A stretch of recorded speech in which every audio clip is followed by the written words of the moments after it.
जिन्होंने ये हमला किया है,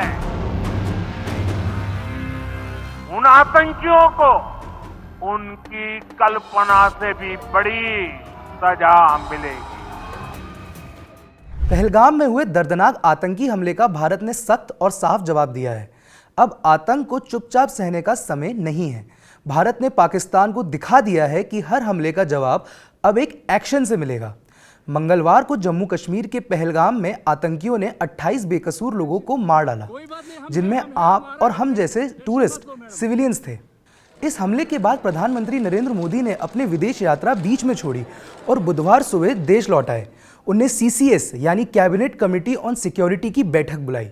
सरकार को मिले इनपुट से ये साफ है कि TRF यानी द रेजिस्टेंस फ्रंट, जो एक पाकिस्तान की पनाह में पलने वाला आतंकी संगठन है, उसने ये टेररिस्ट अटैक किया था। भारत ने पाकिस्तान की तरफ 5 पॉलिटिकल स्ट्राइक किए हैं। उन्होंने साफ कर दिया है कि अब अगर खून बहा तो जवाब सिर्फ शब्दों से नहीं मिलेगा, एक्शन से मिलेगा। क्या है ये फैसले और ये पाकिस्तान को कैसे अफेक्ट करेंगे, ये डिकोड करने के लिए हम चलते हैं विनय सर के पास। आप देख रहे हैं जिस्ट और मैं हूं विनायक। शुक्रिया विनायक। जैसा आपने कहा कि भारत इस बार मुंह तोड़ जवाब देने के पक्ष में है और हर इंसान के शरीर में ना जगलर वेन होती है यहाँ पे। अगर इसको दबोच दिया जाए तो ब्लड फ्लो रुक जाता है और इंसान की मौत भी हो सकती है। ठीक है, थक के भी पड़ सकते हैं खून के। पाकिस्तान के जो पॉलिटिकल नेता हैं, जो पॉलिटिकल इन्फ्लुएंस वाले लोग हैं, वो बार बार ऐसी हरकत करते हैं कि भारत को उस जगलर विन को दबाना पड़ता है। और इस बार भी जो कल फैसले हमने तकरीबन 8 बजे जब विक्रम मिस्री प्रेस कॉन्फ्रेंस कर रहे थे, तो जो फैसले भारत ने लिए हैं वो वैसे ही हैं कि एक तरीके से हम पाकिस्तान की जगलर विन को दबा दें। 5 बड़े फैसले हैं, उनको मैं धीरे धीरे करके आपको बता देता हूँ। सबसे पहले तो सिंधु जल संधि, जो सिंधु वाटर ट्रीटी है, उसको अभी स्थगित करने का फैसला लिया है। इसको डिटेल में मैं आराम से बताऊंगा। दूसरा है अटारी वाघा बॉर्डर को बंद किया जाएगा। ठीक है, और इसमें अभी से बंद किया जाएगा और 1 मई 2025 तक जिनके पास है वो लोग वापस आ सकते हैं। ठीक है। तीसरा फैसला है सार्क वीजा खत्म। अब पाकिस्तानियों को यह वीजा नहीं मिलेगा। पहले जो वीजा दिए गए थे वो भी रद्द किए जाएंगे। जो पाकिस्तान के लोग अभी इस वीजा पर हैं उन्हें 48 घंटे में भारत छोड़ना होगा। इसके अलावा एक और फैसला है कि पाकिस्तान उच्चायोग में जो लोग हैं 1 हफ्ते में उनको भारत छोड़ना होगा। भारत भी अपने सलाहकारों को इस्लामाबाद से वापस बुलाएगा और दोनों उच्चायोग के स्टाफ घटाकर 30 करेगा, जो अब तक 55 है। विनय सर, हम कल से पूरे सोशल मीडिया पे देख रहे हैं, लोगों को कई तरीके के डाउट्स हैं जब से ये 5 बड़े फैसले आए कि ये सिंधु समझौता क्या है और इससे किस तरीके से पाकिस्तान को अफेक्ट होगा। बिल्कुल विनायक, ये बहुत एक इम्पॉर्टेंट 2 कंट्रीज़ के बीच में एक बहुत इंपॉर्टेंट संधि है। 1960 में पंडित जवाहरलाल नेहरू और पाकिस्तान के जनरल अयूब के बीच में ये समझौता हुआ था। ये समझौता क्या कहता है? सिंधु समझौते के तहत इंडस, झेलम और चिनाब का पानी जो है तकरीबन 80% या उससे ज़्यादा पाकिस्तान को मिलेगा और रबी, ब्यास और सतलुज पर इंडिया का अधिकार है। लेकिन इसमें एक टेक्निकल पेच है। वो टेक्निकल पेच ये है कि भौगोलिक दृष्टि से, जोग्राफिकली, इन 6 का कंट्रोल जो है इन 6 नदियों का जो कंट्रोल है वो हिंदुस्तान के पास है। अब इससे पाकिस्तान को क्या अफेक्ट होगा, इसको समझने के लिए आपको ये ऐसे समझना पड़ेगा कि ये समझौता इसलिए किया गया था कि इससे तकरीबन 21 करोड़ पाकिस्तान के लोगों का भला हो सके। इस पानी से विनायक पाकिस्तान की 80% खेती लायक भूमि की सिंचाई होती है। इसका लॉन्ग टर्म इफेक्ट जो होगा, इसके बिना जो पाकिस्तान है उसके किसानों की कमर टूट जाएगी। ठीक है, वहाँ का बिजली उत्पादन ठप हो सकता है। विनय सर, आपकी बातों से एक चीज़ तो सामने आ रही है कि ये जो फैसले लिए गए हैं ये बहुत बड़े हैं। ऐसे फैसले क्या हमने पहले भी लिए हैं पाकिस्तान के खिलाफ, और जैसे पानी रोकने जैसा बड़ा कदम क्या हमने पहले भी उठाया है? विनायक, ये बहुत गौर करने वाली बात है कि हम पाकिस्तान के साथ पहले भी कई युद्ध लड़ चुके हैं। 1965 में जब लाल बहादुर शास्त्री इस देश के प्रधानमंत्री थे, हमारी सेना लगभग लाहौर तक पहुंच गई थी। बहुत बड़ा युद्ध था, भारत ने धूल चटाई थी उसमें भी पाकिस्तान को, तब भी हमने ये समझौता रद्द नहीं किया था। फिर 1971 में जब भारत ने पाकिस्तान के 2 टुकड़े किए, बांग्लादेश एक नया मुल्क बना, तब भी भारत ने इस समझौते को रद्द नहीं किया था। फिर 1999 में जो कारगिल वॉर हुआ, उस समय भी भारत ने इस समझौते को रद्द नहीं किया था।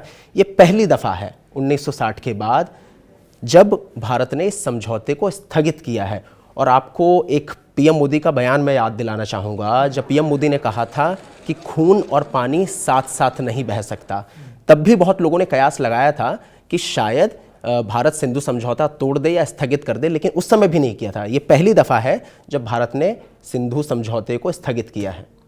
विनय सर, हम सोशल मीडिया में पाकिस्तानी न्यूज़ चैनल्स की ऐसी बहुत सारी वीडियोस देख रहे हैं जिसमें वो कह रहे हैं कि अगर इंडिया की तरफ से कोई भी प्रतिक्रिया हुई या कुछ भी हुई तो उसका जवाब देने के लिए वो पूरी तरीके से तैयार है। एक तरीके से एक हेट मॉन्गरिंग कर रहे हैं वो, ये क्या है?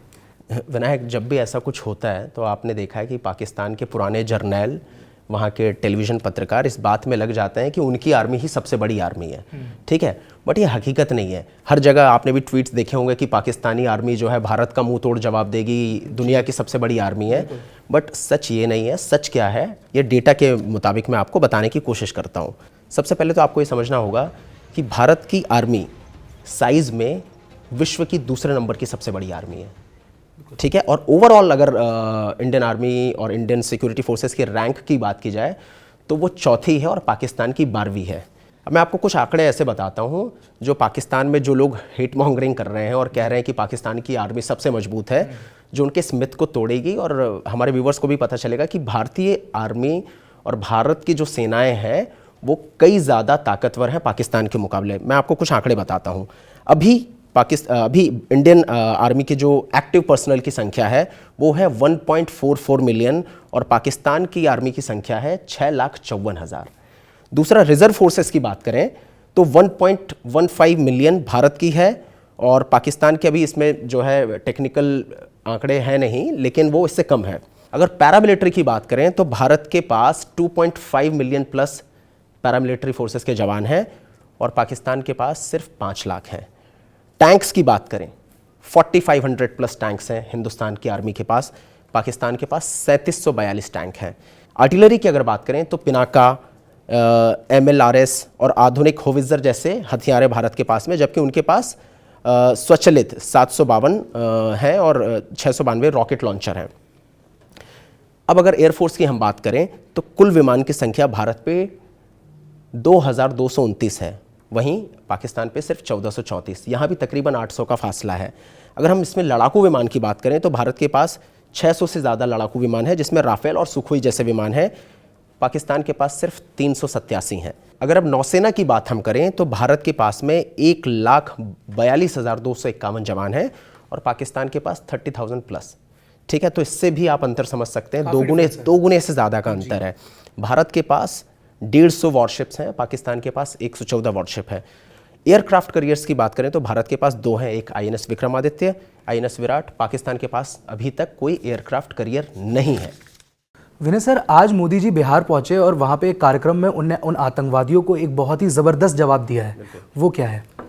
आज पंचायती राज दिवस के कार्यक्रम में प्रधानमंत्री नरेंद्र मोदी बिहार के मधुबनी जिले में थे। उन्होंने मंच से बहुत सख्त संदेश पाकिस्तान को देने की कोशिश की। उन्होंने कहा है कि आतंकियों को उनकी कल्पना से भी ज़्यादा सजा दी जाएगी और मिट्टी में मिला देंगे। मैं बहुत स्पष्ट शब्दों में कहना चाहता हूं, जिन्होंने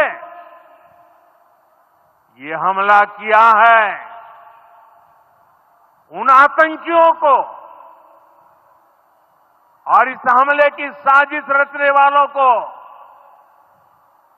उनकी कल्पना से भी बड़ी सजा मिलेगी। ये भारत का साफ संदेश है। अब अगर आतंक होगा तो करारा जवाब भी मिलेगा। बात अब सिर्फ शांति की नहीं, देश की सुरक्षा की है। अब मैं आपसे विदा लूंगा। ऐसे और खबरों को जानने और समझने के लिए देखते रहिए जस्ट। Thank you.